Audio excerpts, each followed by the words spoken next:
J'ai toujours vu mon père et mon grand-père travailler sur cette exploitation. Les agriculteurs transmettent à leurs enfants en principe. Moi j'avais mon métier d'architecte.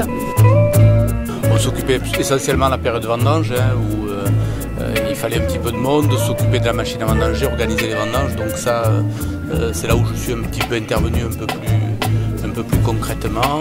Et puis en 2006, avec Christine, on a décidé de sauter le pas, notamment pour pérenniser le domaine.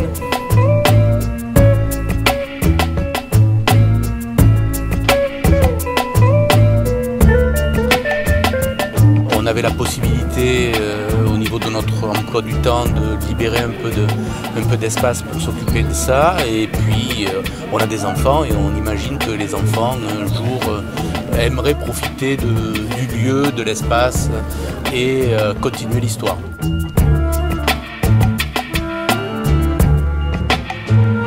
C'est évidemment une histoire de famille parce qu'on nous a transmis un bien. Par contre, après, il faut le valoriser, ce bien.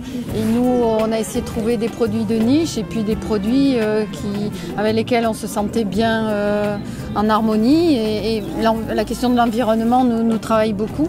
Donc, quand on a décidé de reprendre, on a décidé de reprendre sous une autre forme. C'est-à-dire ne plus travailler comme travaillait mon père.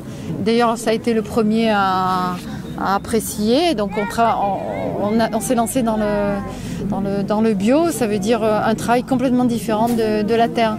Ça va donner un produit différent, mais c'est surtout le travail de la terre qui est complètement différent. Je pense que beaucoup de personnes qui vivent dans le milieu urbain ont besoin de voir d'où vient le vin. Maintenant, on n'achète plus une bouteille sans savoir qui c'est qui l'a produit, comment c'est fait. Pareil pour l'huile d'olive, et ça nous fait plaisir.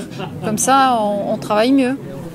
Oui, ça permet de partager un peu un certain nombre de choses. C'est pas simplement vendre du vin, c'est un peu un tout. Ouais. Une journée comme aujourd'hui, c'est très agréable de recevoir des gens.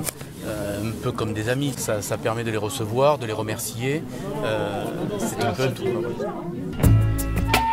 Après il y avait aussi la volonté sur la propriété d'être un peu dans l'esprit de notre métier d'architecte initial qui était de mener un projet d'un bout à l'autre de la chaîne. On est attaché au terroir, on est attaché aux terres, hein. Comme on dit, un paysan ne vend pas, il achète. Pour garder, il faut valoriser, il n'y a pas d'ambiguïté là-dessus. On a la chance d'avoir mon beau-père qui est toujours sur place, qui est toujours très actif.